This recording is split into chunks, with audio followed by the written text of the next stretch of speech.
আসসালামু আলাইকুম। আশা করি আপনারা সবাই ভালো আছেন।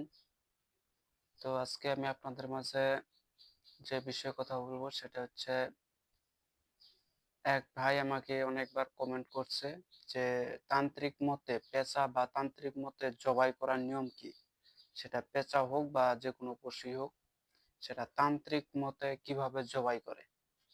সেজন্য করে আজকের ভিডিওটা বানাইছি। আপনারা যারা অনেকেই আছে পেঁচা জবাই করেন, টাইম জানেন না, কখন জবাই করতে হয়, কিভাবে করতে হয়।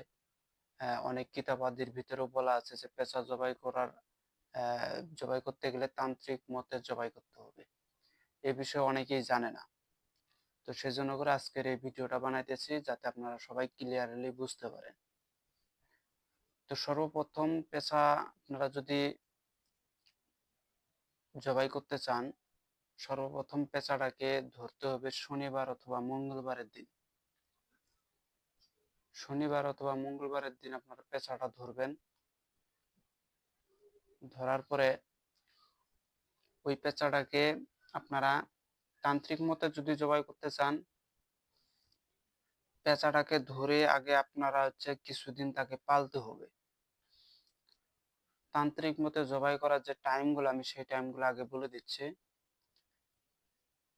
আপনাকে মাসিক যে অমাবস্যাটা আসে সেই অমাবস্যা রাত্রে আপনাকে জবাই করতে হবে, ঠিক রাত 12টায়। দিনেও করা যায়, কিন্তু এক কথা অমাবস্যার মধ্যে থাকা ভালো, কিন্তু সব থেকে প্রকৃতপক্ষে সেটা হচ্ছে তান্ত্রিক মতে যেটা, সেটা হচ্ছে রাত্রে। রাত্রে বেলা করে আপনারা পেঁচাটাকে জবাই করতে হবে, এবং পেঁচা জবাই করার আগেও কিছু কাজ আছে। সর্বপ্রথম পেঁচাকে ধরে রাখার পরে আপনাকে 3 দিন তাকে খাওন দিতে হবে। সেই খাওন গুলা আপনার মানে ভালো কোনো খাওন তাকে দিতে হবে, এক কথা তার যাতে কষ্ট না হয়, এরকম ভাবে তার যত্ন নিতে হবে। নেওয়ার পরে আপনারা অমাবস্যার রাত্রেবেলা যখন তাকে জবাই করবেন, তার আগে ওই রাত্রেই পেঁচাটাকে আগে সর্বপ্রথম পূজা দিয়ে নেবেন। পেঁচার পূজাটাকেই বলা হয় তান্ত্রিক মতে জবাই করার পদ্ধতি। এটা পেঁচার পূজা অনেকেই করে না। পেঁচাকে যে কোনো জিনিসই কাজ করেন না কেন, তাদের পূজা আছে। সেই পূজাটা তাকে দিয়ে তারপরে আপনারা তাকে জবাই করবেন। পূজার যদি আপনারা দিতে চান, সেক্ষেত্রে পেঁচাটাকে সামনে রাইখা পেঁচার মাথায় সিন্দুর দিবেন। দিয়া আপনারা ফুল সামনে রাখবেন, কিছু মিষ্টি মানে মিষ্টি রাখবেন, ফুল রাখবেন, আগরবাতি, মোমবাতি, ধূপ ধুনা এগুলো সব জ্বালায়া তার সামনে পেঁচাটাকে রেখে পেঁচার কপালে একটা সিঁদুর দিয়ে দিবেন, অথবা তার শরীরে সিঁদুর মাখায় দিবেন। দিয়া ওই পেঁচাটাকে এরকম ভাবে আপনারা সবকিছু সামনে দিয়া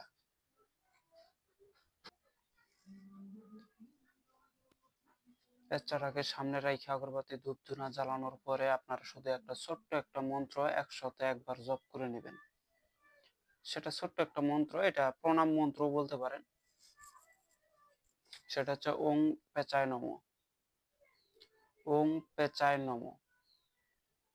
আপনারা আবার ভালো করে শুনবেন, ওং পেঁচায় নমঃ। এই মন্ত্রটা 101 বার জপ করে নেবেন, অথবা 108 বার জপ করে পেঁচার বস্তাকে ফুক মেরা পরে সেই পেঁচাটাকে আপনারা জবাই করবেন। আর পেঁচাটাকে জবাই করার ক্ষেত্র পূর্ব দিকে হয় তাকে পূর্ব দিকে জবাই করবেন, আর না উত্তর দিকে।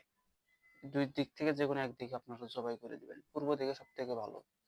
এখন পূর্ব দিকে কিভাবে, এইদিকে একটা লোক, এইদিকে একটা লোক দাঁড়াবে, পেঁচার মস্তক থাকবে, সরি, পেঁচার এদিক এদিক করে নেবেন। এদিক মানে পেঁচাটাকে এরকম করে ধরবেন, ধরার পরে আপনি পূর্ব দিকে মুখ করবেন। যে কাটবে সে পূর্ব দিকে মুখ করবে, কইরা তাকে এক চোটে কেটে ফেলে দিতে হবে, মস্তকটা আলাদা করে দিতে হবে। আর উত্তর দিকেও যদি করেন তাহলে একই, আপনাকে উত্তর দিকে মুখ করে তাকে কাটতে হবে। এভাবে কাইটা আপনারা সেই পেঁচার হাড় দিয়ে কাজ করেন, 100% কাজ হবে। পেঁচার হাড়কে জাগ্রত করে নেন, নেওয়ার পরে কাজ করেন, দেখেন 100% কাজ হয়। পেঁচার হাড় খুব ভালো কাজ করে। পেঁচা, কালো কালো বিড়াল এগুলো খুব ভালো কাজ করে। অনেকেই আমরা আছি ডাইরেক্ট পেঁচা নিয়ে এসে ডাইরেক্ট জবাই করে দিই, আসলে এভাবে জবাই করে দিলে সেই পেঁচার যে হাড়ের যে ক্ষমতাগুলো আছে এগুলা থাকে না। তান্ত্রিক মতে পেঁচা জবাই করতেই হবে। এখন আপনারা বলতে পারেন তাহলে মানুষও তো এরকম না, মানুষের ক্ষেত্রটা আলাদা। পেঁচার ক্ষেত্রটাই একমাত্র তান্ত্রিক মতেই জবাই করতে হয়। তাহলে পেঁচা এবং কাক, কাক দিয়ে কিন্তু আবার মনের কথাও জানানো যায়। এটার আবার 14 দিনের সাধনা আছে। 14 দিন সাধন করতে হয় কাকের ওই কিবাটা দিয়ে, কাক দিয়ে। আবার কাক ধরে রাখার, কাককে আনার পরে 14 দিন আবার আপনাকে পালন করতে হবে তাকে। পালন করার পরে আপনারা আবার 14 দিন ওই হাড়টাকে, ওই পেঁচাটাকে জবাই করে পেঁচার যে মাথা, খুলি, হাড়, হাড্ডি আছে ওগুলা দিয়ে আপনারা সাধন করে নিতে পারবেন। কিভাবে? মাটির নিচে পুঁতে রেখা অথবা তার সামনে রেখে আপনি তার উপরে বইসা আপনাকে কিছু একটা মন্ত্র আছে, এটা আপনাকে জপ করতে হয়। জব করার মধ্যে যখন 14 দিন শেষ হয়, এটা দুইটা প্রকারে করা যায়। আমি একটা প্রকার অলরেডি ইউটিউবে দিছি, আর এটা হচ্ছে আরেকটা প্রকার। তখন একটা পেঁচা আপনার সামনে আসবে 14 দিনের মাথায়। ওই পেঁচাটা যখন আসবে আপনার কাছে যখন আসবে, আপনি তখন তাকে যা কিছু বলার বলে দিতে পারেন, এবং সে পেঁচাটাকে যাই বলেন, পেঁচাটার কাছে যা বলবেন সে সবকিছু বলে দিতে পারবে।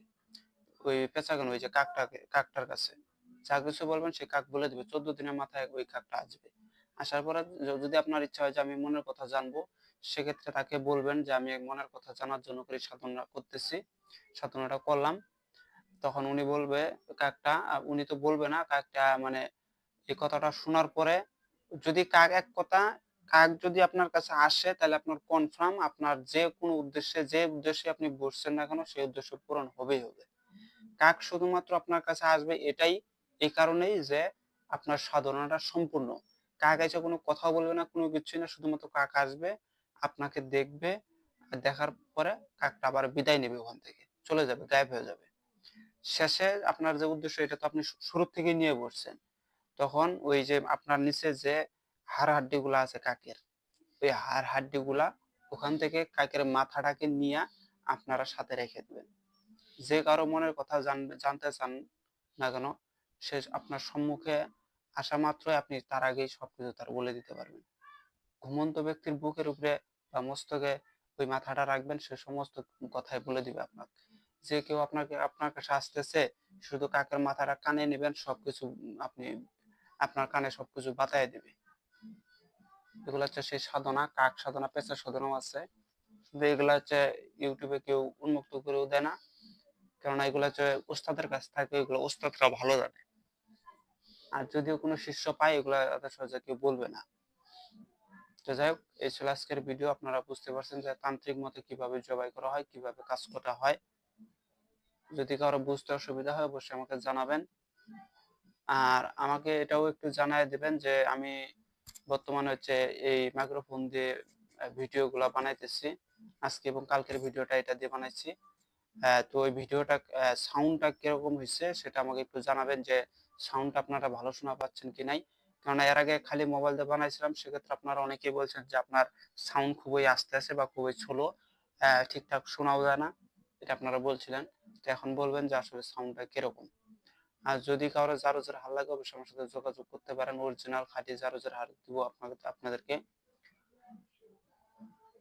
আসলে জারজের হার তো অনেক কিছু হয়, কিন্তু এগুলা আমি অনেককে শিখেছি, আবার অনেককে শিখাইও নাই, অনেকে শেখার জন্য চাইছিল, কিন্তু মূলত পক্ষে একমাত্র হার যারা নেয় তাদেরকে আমি শিখাই, অন্যথা কাউকে এগুলা শিখাই না। তো যাই হোক, সবাই ভালো থাকবেন, খুদা হাফেজ, আসসালামু আলাইকুম।